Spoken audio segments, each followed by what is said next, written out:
Hello, everyone. Welcome again to the Crystal Jones Show. It's the show that's all about life's balance. I'm your talk show host, Crystal Jones. I just want to wish you Shalawam, Ahthah. Um, we greet you in the name of AHAYA, Bahashem, Yashaya, Rawach. This is the show that's all about life's balance. Let me tell you how you can watch the show. Every week, you can watch us on Saturdays from 7 p.m. to 8 p.m. on BronxNet.tv, channel 951 2137, which is the Inspire channel. Okay. You could also see it on the cable channels. And please visit my YouTube channel, The Crystal Jones Show. Okay. And you can subscribe to the channel, like the video, share it with others. Also, you can check me out on Instagram and see what things I'm doing there. Write me at the Crystal Jones Show at gmail.com. And also, you can watch me on Hebrew Connect TV, HebrewConnect.tv. You can see me there as well. All right. So, like I said, please like and share my videos, and please subscribe, because some of the videos that may not have made it through, you could still see it on YouTube as well. All right. And also on my Facebook channel, you can, look at my videos there too. All right. So, what we're going to talk about today, today's news, okay, from Forbes. There's an article here talking about billionaire bunker owners are preparing for the ultimate underground escape. So it said they're among the most famous names in the world, from tech billionaires and celebrities to doctors and lawyers and countless corporate titans. All of them have one thing in common: outrageous underground bunkers with luxury amenities, including swimming pools, bowling alleys, and gun ranges. All right. Considering the current world crisis due to, the different things that are going on, bunker owners are at code red and preparing their families for at least 6 months in these bunkers. All right. They're not worried about different type of wars or things like that. They're primarily concerned about civil unrest. Okay, so what do they know that the rest of us really don't know? Because if you notice all the chaos that's going on right now in the world, right? Um, this is how it's always been. It's always look over here, look over here. This is what's going on. This is what's going on. That's going on. This is going on. That's going on. Okay. Look over here, look over here. But then there's really something else that's coming on the horizon. So, is this something that we need to pay attention to and be concerned with? We all know that there are a lot of things that are about to take place in this earth. The whole world is in chaos, you know, unrest. So, this is something we need to definitely pay attention to. And also, as I've been telling you all, we need to get ready for whatever's next in this world, because things are about to shift totally. The world as we know it, even though they keep telling us, oh, everything is going back to normal. Oh, everything is nothing to see here. Everything is going good again. Oh, we're going to be able to do this. You're going to be able to do that. But the Bible tells us, when they shall say peace and safety, sudden destruction comes upon them, okay, as a whirlwind. So we need to pay attention when we see these different little things that they're saying people are being crazy about and things like that, because trust me when I tell you, there's something on the horizon. All right. You could read that in the Forbes, article on, your own time when you get a chance, and pray about it, think about it. There's something on the horizon. All right. So now the other thing, we've been talking about downsizing as seniors. A lot of us are getting older, and we've been talking about how we need to start thinking about the next phase of our lives. The tiny homes are available, so are the shipping containers, and the different things that people are doing now so that we can save money and know how to move to the next phase, because there's no reason for us to be spending so much money as we've been doing. prior to this. So let's watch a video on downsizing for seniors. This is just to help you out.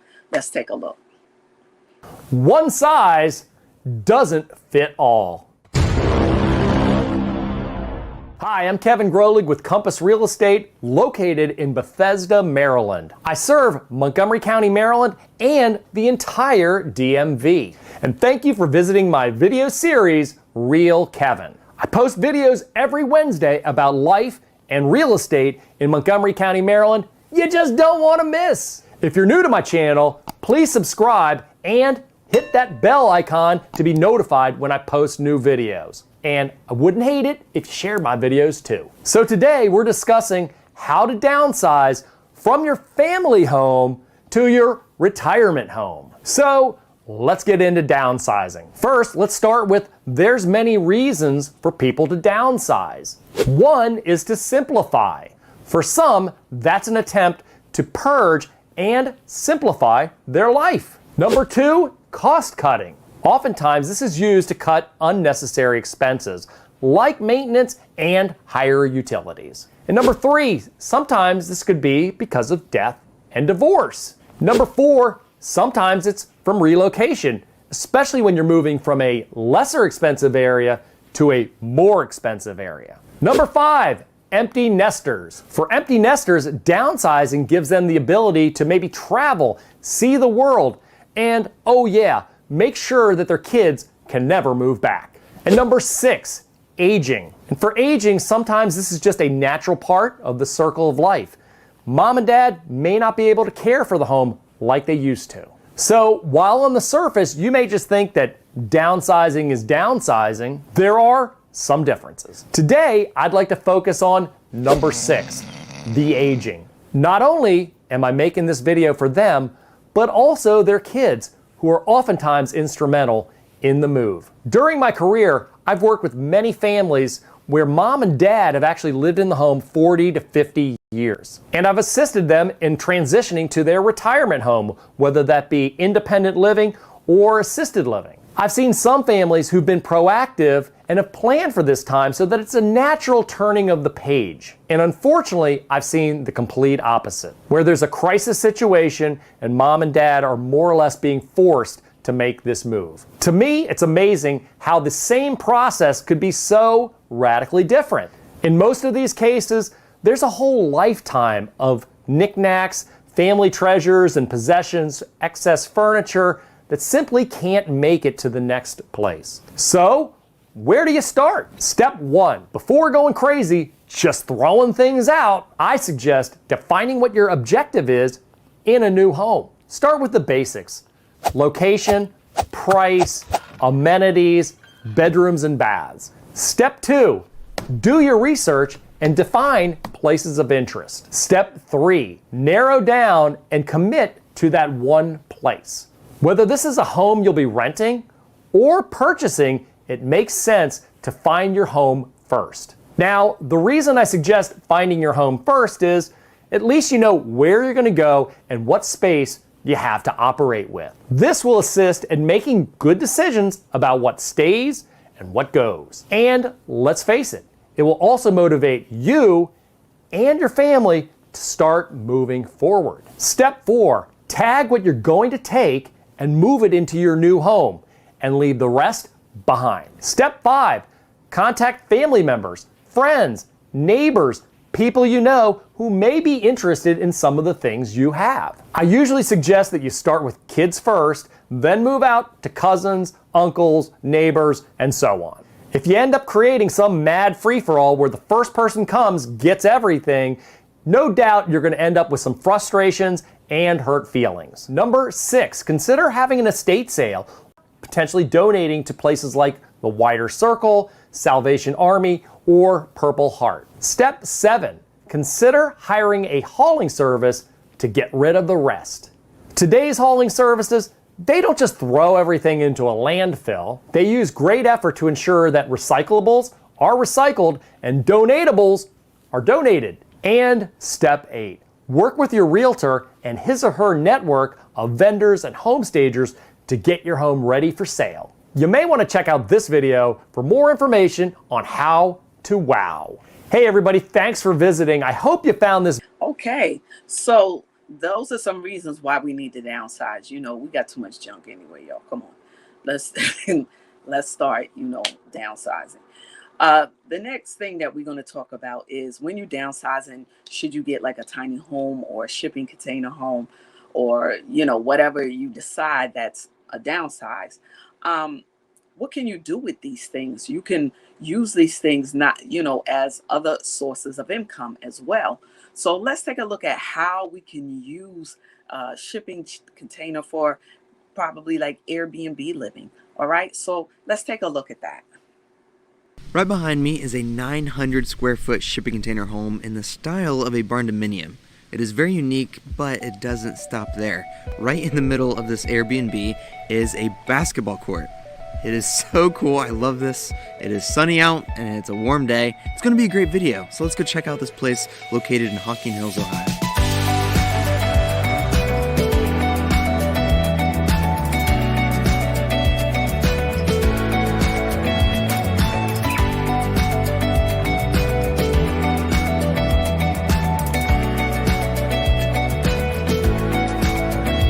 Here in Hocking Hills, Ohio, once again today, the land of beautiful Airbnbs, and this one is a brand new one that just got put up on the market. So if you want to check out this place, the link is down below. I highly suggest coming to check this place out. It is called Lene's Layup, and that is because the owners of this place, they have a daughter, and she plays basketball, and her middle name is Lene. The 3 symbolizes her number that she played, and because she loved basketball so much, this place was built after her, and that's why there's a basketball court in this Airbnb. I know you are probably very intrigued on how this place looks, so let's just get along with the tour. Whenever you pull up to your private Airbnb getaway, you have all this parking to yourself, and then you have your beautiful Airbnb shipping container home right in front of you.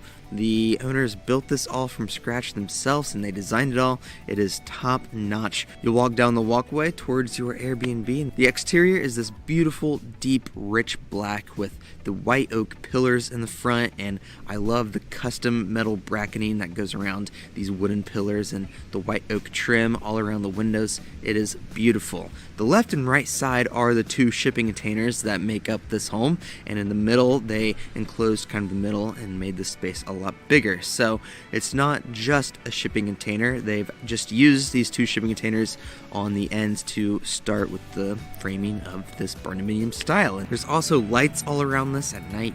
So it's not just a shipping container. They've just used these 2 shipping containers on the ends to start with the framing of this barn dominium style. And there's also lights all around this at night. You can light this place up. Your front porch has a couple benches right here for you to use, and then you have your front door right in the middle. So let's just take a step through this front door and check it out.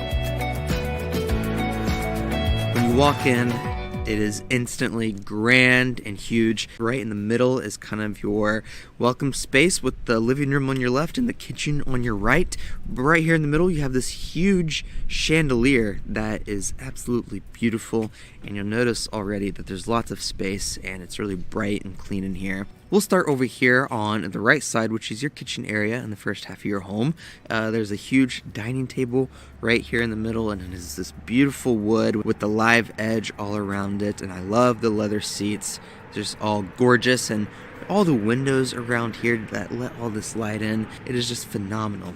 And now we'll make it onto your actual kitchen area. It's this whole half of your home, basically. We'll start on this left side, which has your refrigerator, and then you have your stove and microwave over here as well. In all of the cabinets, you have literally everything that you need. I know I say that in all the Airbnbs, but I'll just show you. Let's just take this coffee spot, for example. You open up the drawer and you have plenty of options. You got hot cider, hot chocolate, decaf, and then regular coffee. And then you have like 5 or 6 different examples of creamer and all different kinds of sugar. I've never seen this many options for your coffee in an Airbnb, so I liked that a lot, and that just goes along with the rest of your kitchen. We'll continue along though, and then you have your sink, and then your countertop. This is a very unique white countertop, and the sink actually just blends right in with the countertop. It is seamless. I don't know how this works, but it's very beautiful. And we'll continue along. The rest of your cabinets over here are the same. You open them up and they're filled with goodies and everything you need. This cabinet over here is your spices and your condiment drawer, I would say. And then right below that, you have these pull-out drawers, and you have to-go cups and just everything you can think of.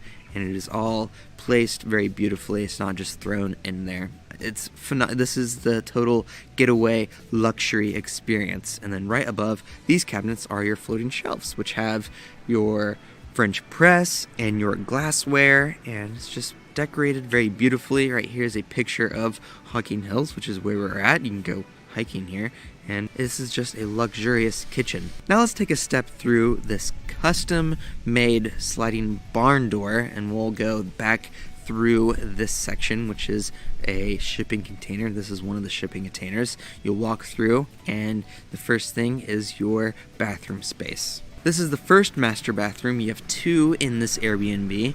This has everything you would need, from your shower to your toilet and every toiletry you would need right above that. And then you have your vanity over here. One cool aspect is the cabinets for this bathroom are actually leather. It is very unique, never seen before, and they just took regular cabinets and they added the leather to it. Totally custom. I think it is really cool. Now we'll walk through the second pocket door. It's identical to the first one, totally custom, and then you reach your master bedroom.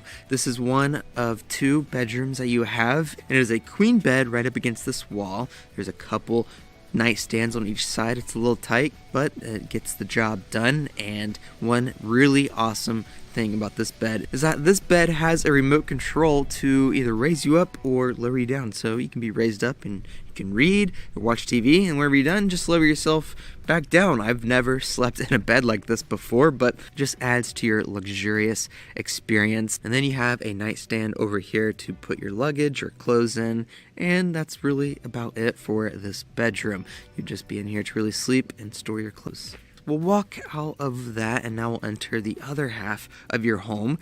This home is shaped like a U, so we got one part of that done, and now we'll enter the other part, which is your living room space. This is a beautiful living room space. The decor and the white and the leather furniture, it's very beautiful. We have a leather couch and 2 leather seats over here, with a beautiful coffee table in the middle, and then your Samsung TV right over here, which is framed in this beautiful white. This is the same TV that was in the lily pad when I featured that, and I still need to buy one of these TVs because TVs typically look really ugly, and this one looks like a piece of artwork though. I love this style of TV used, so it is beautiful. You got a custom fireplace right below that with this beautiful stone and the wood ledge right here. It is huge, and this is really the centerpiece, I would say, of your living room. On both sides you have shelves and cabinets. On this left side, in the cabinets, you have a lot of game options. You have tic-tac-toe, you have a bunch of different basketball games you could play with your kids or with your family. And then right above that, actually, something unique is that you can buy t-shirts by Creative Cabins for the Lene layups. So if you want to buy some t-shirts of your kids or whoever really enjoyed this stay, there's a QR code and you can scan it and pay them instantly, and you can take your shirt of your choosing. You can also do that with the mugs in the kitchen, so very unique. This living room has it all. It's really comfortable. And now we'll enter through the sliding door to finish out your living space. So this is the last part of the home, and it is identical to the other half. So you have your master bathroom right here. It is just an exact copy layout of the other side, and then the master bedroom on the back, which is also an exact layout copy of the other side. Exact same bed, everything. So this place sleeps 4 people very comfortably. You both have master suites and bathrooms. So since this place is laid out a U, that leaves the middle space for the basketball court. So let's take a step through this door and check that out. This This basketball court is seriously legit for just a home basketball court. The whole ground is this concrete, and they even have the lines painted right here. It goes all the way back for a three-point line, so it's huge. And on both sides right here, you have 6 basketballs you can play with and a couple benches right here.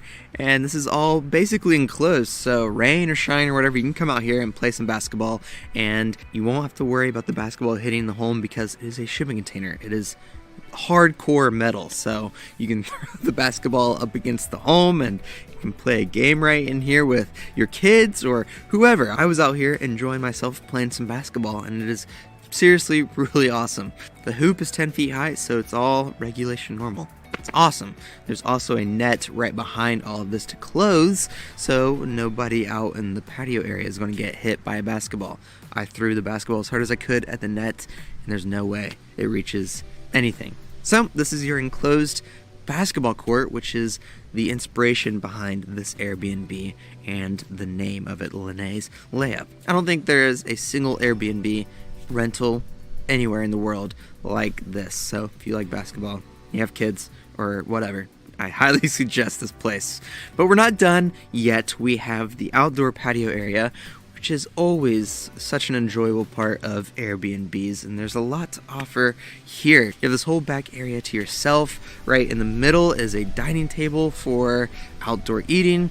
Over on the left side, you have a couple swings, and they even provide walking sticks since there's a lot of hiking and hiking hills. Super cool. And then over here on the right side, you have this huge hot tub, and the cool thing about this hot tub is the lid system. You just flip over this cover and use this hydraulic system to lift the cover, and it's so easy, and you don't have to put the cover anywhere. I love this. You also have a grill over here, and now you have your outdoor fire pit area. Beautiful Amish made chairs and a fire pit right in the middle. They provide firewood for you. You can sit out here and enjoy yourself with your family and friends. And this whole area, you can sit out here and watch your friends or kids play basketball and have a cookout out here. And there's even a mini basketball if you bring kids or whatever. The options are endless out here. Total enjoyable to be here. And yeah, this is your Lene Layup Airbnb. Listen, I'm ready to go. I don't know about y'all, but I'm enjoying my retirement. That's a beautiful place. I would love to live somewhere like that. Ooh, that is nice. And it's nice and compact. It's not like some people are living in so much house. It's just too much for them. As you get older, come on now. You don't want to be having to maintain all of that stuff. So that's awesome because you can use that for several things. All right. So think about it.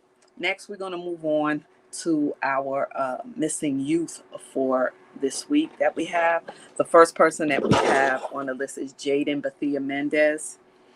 Let's put his picture up. He's been missing this year, September 14th.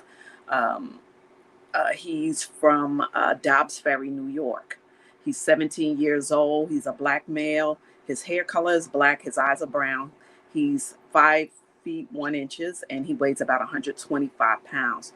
So if you see him, report it to missingkids.org, also to the local police, and let's get Jaden back to his family. All right.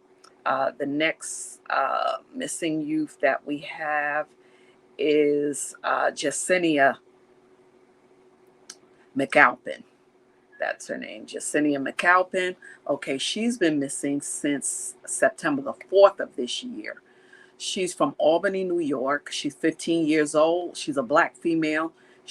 Her hair color is brown. Her eye color is brown. She's about 5'2", and her weight is 140 pounds.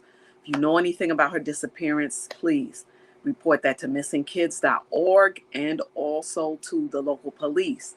Let's get Yasenia back to her family. Okay? All right. So now today, our spotlight again is going to be on, us owning our, continuing to own our own businesses, as a lot of us are doing during this pandemic. We have skyrocketed to like the number one group of people that have been starting our own LLCs and things like that. Not that we haven't been doing it, but since the pandemic, I think a lot of our people are getting, more involved. Like, this is not going to last forever. We're going to have to get off this system, with jobs and stuff like that, and have our own businesses in our own communities. So what we're going to watch today is from Black Excellence, is the top 10 franchises that are mostly Black owned. So that's another thing that we can own is, get into, is owning franchises. So let's take a look at that video.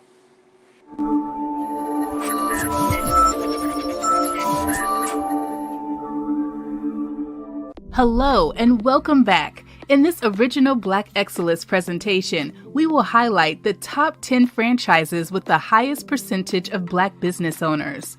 Welcome to blackexcellence.com, the site where we share Black excellence, opulence, and affluence. Our mission is to inspire you as we enlighten you. Franchising makes the dream of business ownership possible for everyone, regardless of past work experience, race, gender, religion, or nationality. Not only that, but due to the popularity of the franchise business model, franchise concepts now cover nearly every sector, offering an opportunity for every interest. With a greater diversification of America, minority franchise ownership has dramatically increased to include more women and certainly more African American owners. African Americans are choosing franchises at a higher and impressive rate than traditional independent business ownership. The numbers are even more impressive. According to USA Today, over 30% of franchise businesses were owned by minorities, while non-franchise businesses have less than 20% minority ownership. In this original Black Excellence presentation, with the help of Franchise Business Review, we are able to highlight the top 10 franchises with the highest percentage of Black business owners. So without further ado, let's get started. Number 1. Wingstop.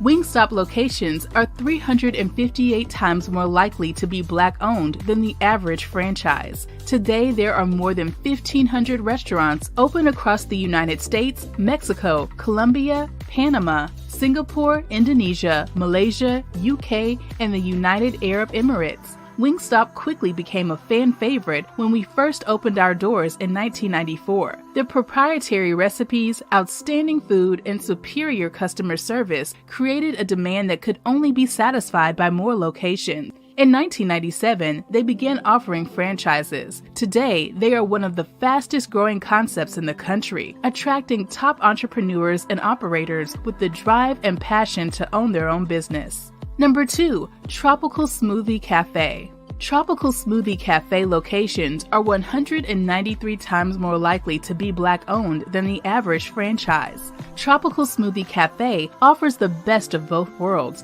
with healthy smoothies and snacks that will satisfy your craving and your sweet tooth.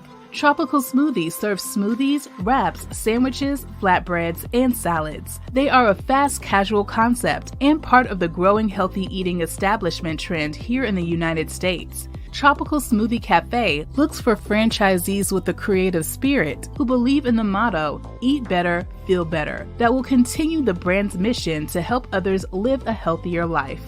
Number 3. Nothing Bundt Cake. Nothing Bundt Cakes is 115 times more likely to be Black owned than the average franchise. Using only the best ingredients, real eggs, butter, and cream cheese, Nothing Bundt Cakes has been dishing out delicious desserts for over 20 years. If you're looking for a dessert franchise that still maintains a mom and pop feel to their business, Nothing Bundt Cakes is for you. From pecan praline to chocolate chip, your customers are bound to find their new favorite cake flavor. Number 4, Visiting Angels. A Visiting Angels location is 73 times more likely to be Black owned than other franchises.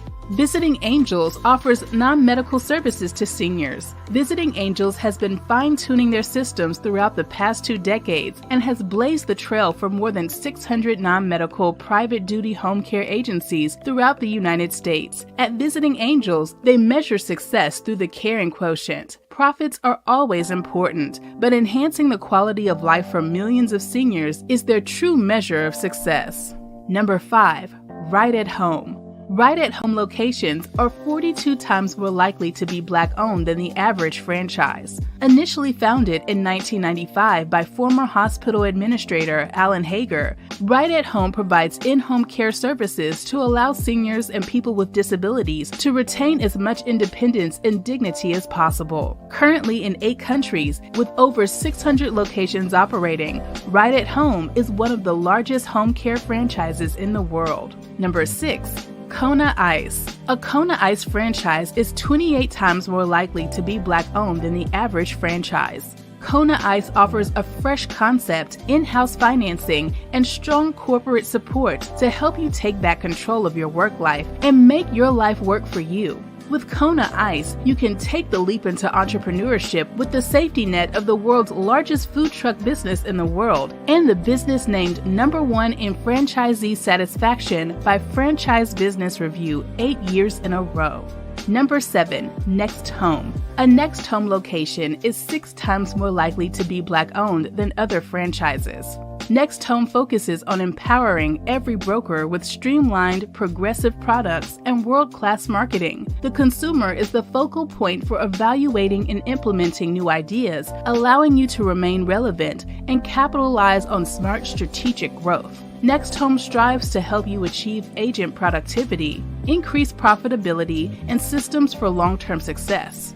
Number 8. Mathnasium Learning Center. Mathnasium locations are 3 times more likely to be Black-owned than the average franchise. Mathnasium gives students the solid math foundation they will build upon forever. They do this through the Mathnasium method, a highly individualized approach with a proven curriculum, honed over decades of experience. Their comprehensive assessment pinpoints exactly where an individual child's strengths and weaknesses lie. Then their caring instructors meet kids right where they are, teaching in ways that make sense to this office cleaning service. Most office cleaning service companies view clean based on how an area looks. At 360 Clean, franchise locations take it a step further. The goal of each 360 Clean is to provide a clean yet germ and infectious-free environment. This unique approach provides 360 Clean franchise owners a niche in their market. When you become a 360 Clean franchise owner, you will not only become part of a great business system, you will become part of the 360 fam and a culture that is second to none. Number 10. Office Pride Commercial Cleaning Services. Office Pride franchises are 497 times more likely to be Black-owned than other franchises. Office Pride Commercial Cleaning Services, based in Palm Harbor, Florida, was founded in 1992 and began franchising in 1996. An industry leader, Office Pride is one of the most respected full-service commercial cleaning and janitorial service companies in the nation. Their business was built on a set of core values that they live and work by every day. How we do business is just as important to us as the excellent service we provide. Okay, those are just a few of the franchises that we could get into. Don't forget about the Caribbean food franchises that are off the chain. They make some good food too. And there are other, chains and franchises as well that, you could think about getting your family into it as a family, business as well. All right. Okay, so the next thing we're going to move on to is health and wellness tips. All right. Drink a lot of water, y'all, during the day. Please drink water. Hydrate yourselves. When you're at work, make sure you bring bottles of water. Some jobs have, water bottles and things like that, they buy for the employees that, they can drink from and stuff like that. But please hydrate yourself. You need it. It helps your kidneys. It helps everything. So please hydrate yourself. Try to drink several bottles of water a day. All right. Now, for business tips, we want to encourage you to have more than one source of income. Like you saw earlier, that you could do this ship container Airbnb. You could do the tiny homes. There are a lot of things that you can do that you can handle, whether it's just you and another person that are going to be running this business, or even some things you yourself can handle. If you get something that's small enough for you to handle, This way you can do several sources of income.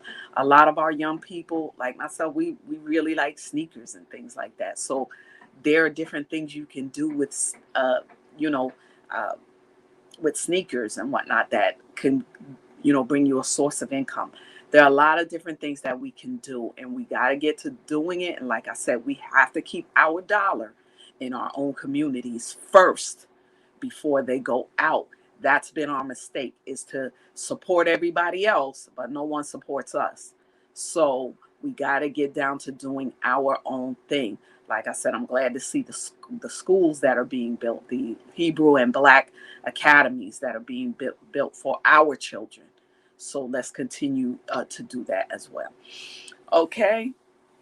All right. So we are going to go on to the lesson for today, and we're going to say our creed: Shema Israel, AHAYA ELOHENU, AHAYA ECHAD. Hear, O Israel, the Lord is our God, the Lord, He is one.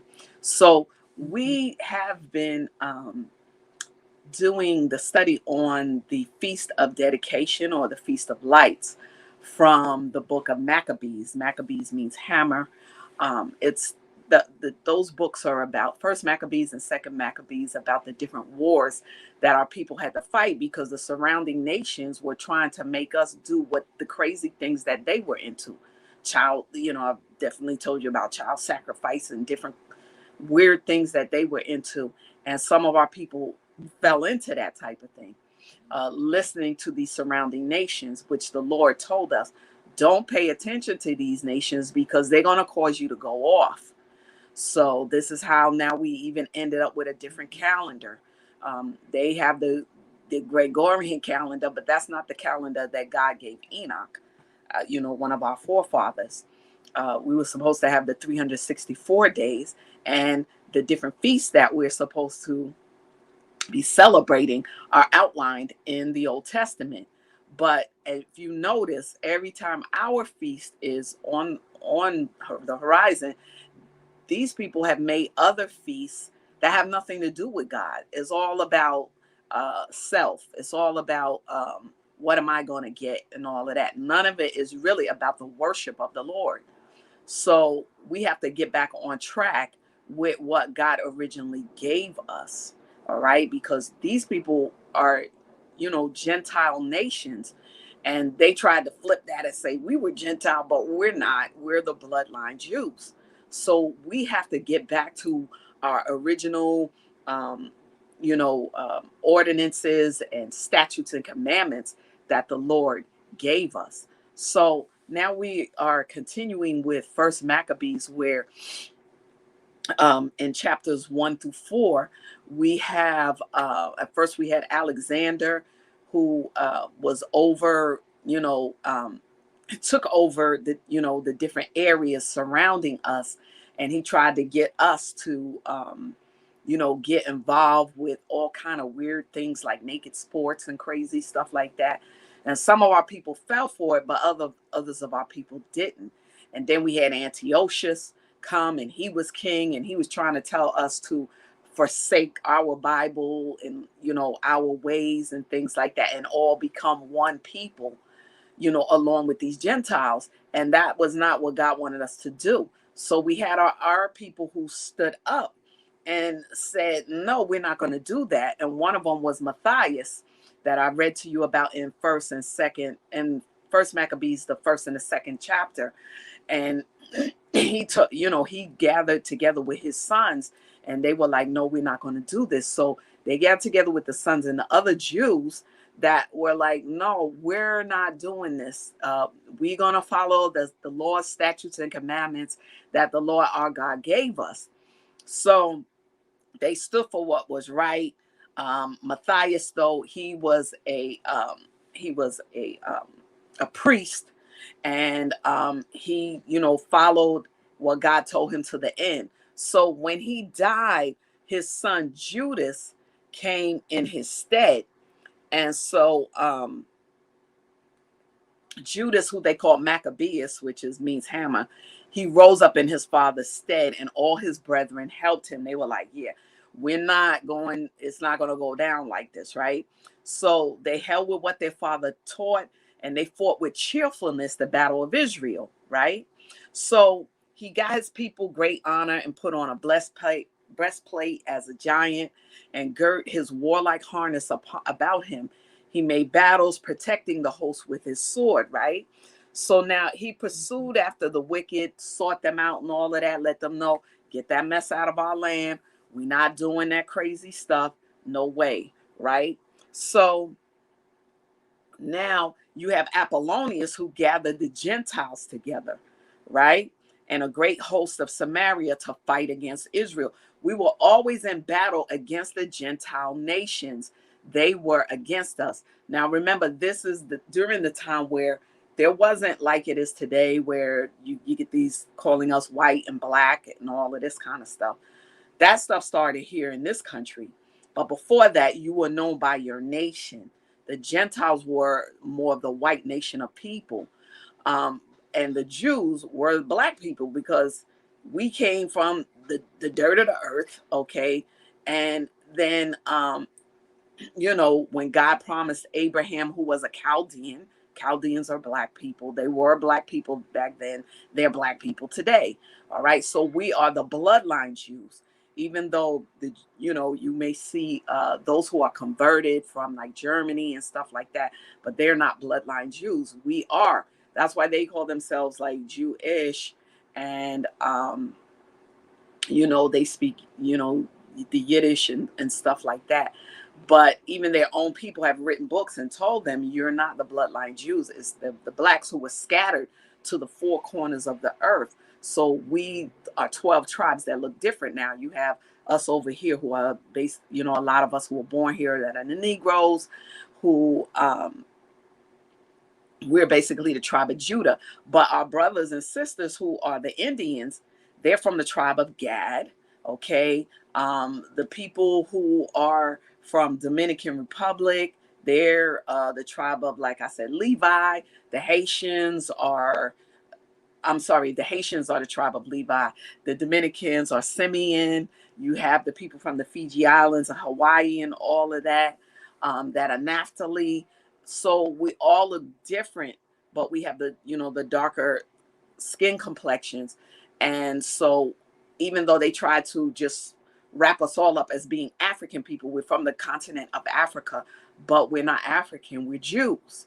So now you have these Gentile nations that were coming against us, which consisted a lot of like the Romans and, the Roman people and things like that. They had all kind of different beliefs and things like that they tried to enforce upon us, but we were not going for it. And some of that stuff is going on today within the Christian belief system, is being infiltrated by things that were never, for us to be following from the beginning, right? So now here you have Judas, who said he is going to, he made ready. He took with him a mighty host to help him to be avenged, of the children of Israel. I'm sorry, not Judas, but Apollonius. He wanted to come against our people. So he took a lot of ungodly people to help him to come against us. So when they saw the host coming to meet them, they said to Judas, how shall we be able, being so few, to fight against so great a multitude? So now the Jews, our people are starting to get nervous. Like, well, you have these people coming against us. How are we going to fight against them? So Judas said, it is no hard matter for many to be shut up in the hands of a few. And with the God of heaven, it is all one to deliver with a great multitude or small company. We've seen that through the Bible, where we were often won battles when it was just a few of us, just a few, because it's not us. It's the hand of God that fights for us, as long as we're doing what he says for us to do, as long as we're not following the things that some of these Gentile nations follow. Some of the Gentile nations follow what's right, but you got a large majority of them that don't. So the victory of the battle standeth not in the multitude of the host, but strength comes from where? Heaven. They come against us in much pride and iniquity to destroy us. They have no reason to destroy us except for the fact that they don't like that we don't want to do the things that they want to do, which are wicked, right?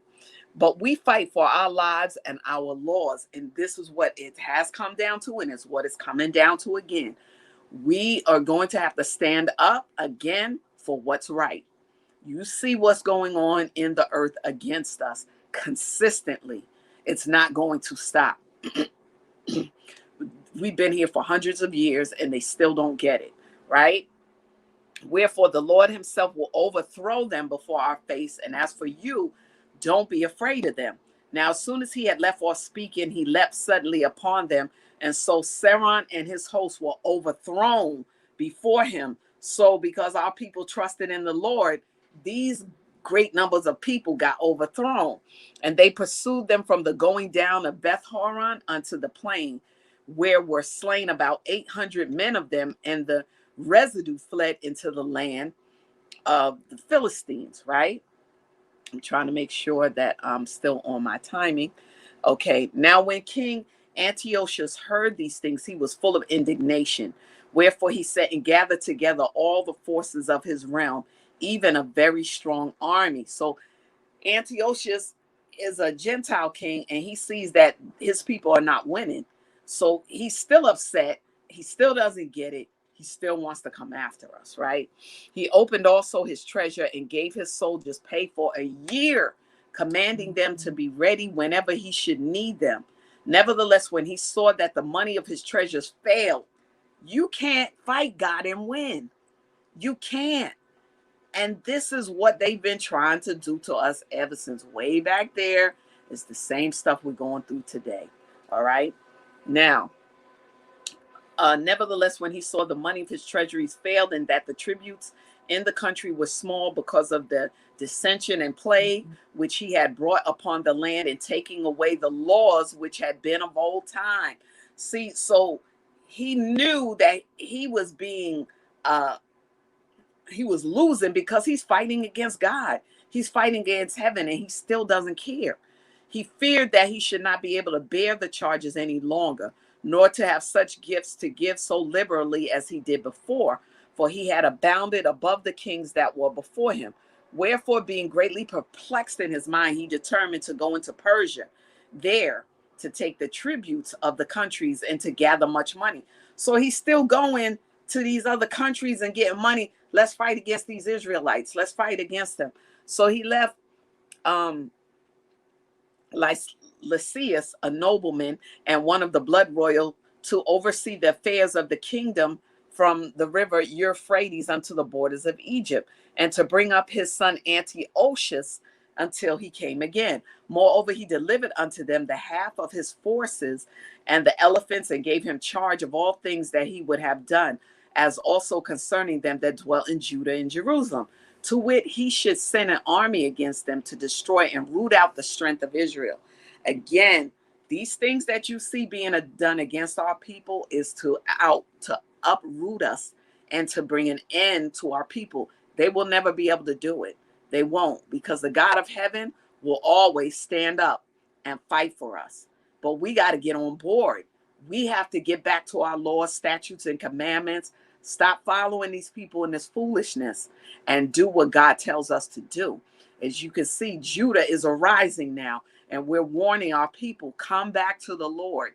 And even we're warning the Gentiles, get on the Lord's side, because when God comes through here with his fierce anger, you're going to suffer if you're standing on the wrong side. If you're standing with the people that want to do us wrong and stuff like that, God is going to come for you. So now the remnant of Jerusalem, and to take away their memorial from that place. So they want to destroy all of us and take away our memorial, and that he should place strangers in all their quarters and divide their land by lot. So again, isn't that what happened in 70 AD? They took our land when we were over there where we were supposed to be in Jerusalem. It was the Roman and Jewish war, right? the war against the Romans and the Jews. And that's how we ended up here in America, where we ain't even supposed to be, right? And all over the world, and all of these different places where the Spanish Inquisition, all these other places where our people are scattered to. There's now coming a time where we're gathering back together again. Christ is he's gathering us back together again. So the king took the half of the forces that remained and departed from Antioch, his royal city, the 147th year. And having passed the river Euphrates, he went through the high countries. Then Lysias chose Ptolemy, the son of Doramenes, Nicanor, and Georgius, mighty men of the king's friends. And with them he sent 4,000 of footmen and 7,000 horsemen to go into the land of Judah to destroy it, as the king commanded. So they coming for us again, right? So they went forth with all their power and came and pitched by Emmaus in the plain country. And the merchants of the country, hearing the fame of them, took silver and gold very much with servants, and came into the camp to buy the children of Israel for slaves. So again, here's another time where they wanted to enslave us. America wasn't our first enslavement, all right? But again, back then, they were trying to enslave us. A power also of Syria and of the land of the Philistines joined themselves unto them. The Philistines, remember, are Nephilim. They are part of that Nephilim seed. Okay, so they were against us. Now, when Judas and his brethren saw that miseries were multiplied and that the forces did encamp themselves in their borders, for they knew how the king had given commandment to destroy the people and utterly abolish them, they said one to another, let us restore the decayed fortune of our people, and let us fight for our people and the sanctuary. Then was the congregation gathered together, that they might be ready for battle, and that they might pray and ask mercy and compassion. Now Jerusalem lay void as a wilderness. There was none of her children that went in or out. The sanctuary also was trodden down. They had taken our sanctuary and everything. And aliens kept the stronghold. They had people in there that had nothing to do with us. They didn't even know about our belief system. The heathen had their habitation in that place, and joy was taken from Jacob. Jacob is Israel. Remember, Jacob, his name was later changed to Israel. And the pipe with the harp ceased. Wherefore the Israelites, us, assembled themselves together and came to Maspha over against Jerusalem. For in Maspha was the place where they prayed aforetime in Israel. Then they fasted and put on sackcloth and cast ashes upon their heads and rent their clothes, and laid open the book of the law, wherein the heathen had sought to paint the likeness of their images. This is why they started saying that our people were white, because they began to paint over our images. And this is where they got that concept that Jesus Christ was white. No, Hebrew people, we're Hebrew by blood. Hebrew people are black people, all right, by blood. And we're Israelites by nationality. And this is where they began to paint the likeness of our images. If you look in the pictures in Russia and whatnot, you see our people were black. Their paintings are black. Why do you think the Catholic Church has the Black Madonna? They know something that white people don't know, that Israelites are and always were black people. Those who call themselves Jewish are people who were converted over to what the Babylonian people mixed in and made something called Judaism. There's really no such thing as that. We follow the laws, the statutes, and commandments of the Lord. And these are books like Maccabees and all of that tell you these are the lost books. This is why these books were lost. They didn't want us to find these books so that we would know who we were, where we came from, and why we're here in this predicament that we're in today, because this is our last captivity before we go back home. And they know this. So this is why you're seeing so many of our people persecuted, is because they're still trying to wipe us out, which they cannot do. All right. So they laid open the book of the law, wherein the heathen had sought to paint the likeness of their images. Right. They brought also the priest's garments and the first fruits and the tithes and the Nazarites. They stirred up who had accomplished their days. Then cried they with a loud voice toward heaven, saying, what shall we do with these, and whither shall we carry them away? For thy sanctuary is trodden down and profaned, and thy priests are in heaviness and brought low. And lo, the heathen are assembled together against us to destroy us. What things they imagine against us thou knowest. How shall we be able to stand against them? Except thou, O God, be our help. So we're in the same predicament right now. We're at the end of the end times. This is the end of Esau's reign. Esau, remember Jacob and Esau, all right? Esau had a time to reign through fighting and colonizing and all of that kind of stuff. All of that stuff comes from that Esau line. But Jacob is the promised seed. Jacob was given the land. So Esau's kingdom is at its end. If you notice, all of this stuff that's going on and been going on for centuries is come to an end. Okay. And I've read to you before where the Bible talks about Esau is the end of this world and Jacob is the beginning of the next to come, because the kingdom of God is advancing upon us right now. So all of this stuff is going to come to an end because the millennial reign has to take place. Christ has to come and be in position to rule the nations. Okay. So this stuff that they have set up is coming to an end. If you notice, all of this stuff that they're doing and all is failing. It's been failing from the beginning. It's not how God set up for us to be, a people on the earth. It's not how it's supposed to be. And we're the people that are going to bring the Gentiles to serve and worship the Lord in spirit and in truth. All right. So we're going to continue next week again from First Maccabees. We'll get this time into the 4th chapter so you can understand why we celebrate the Feast of Lights, because while we were fighting this particular war against our enemies, we had, to light the candle in what was left over of our temple. And that light lasted 8 days. And the Lord wiped out the enemy for us. So this is why we celebrate the Feast of Dedication or the Feast of Lights. It pays to stand up and do right. All right. So thank you all for tuning in to the Crystal Jones Show. Again, you can visit us on Saturdays from 7 p.m. to 8 p.m. at bronxnet.tv, channel 951 and 2137 on the Inspire channel, also on your cable channels. Okay. Also, you can always go to my YouTube and Facebook page, subscribe to my YouTube page, like my videos, share them, because our people need to know what times we're living in. This is not just going on just because something just happened to pop up. No, this is Bible prophecy that this day and time would come, and it's here now. Also, you can visit me on Instagram, see what I'm doing on there. You can write me at thecrystaljoneshow@gmail.com. Also, you can visit me at hebrewconnect.tv. Okay, so thank you all for tuning in the name of AHAYA, Bahashem, Yashaya, Rawach. We thank you all for being a part of the Crystal Jones Show, and we'll see you again next week, Lord willing.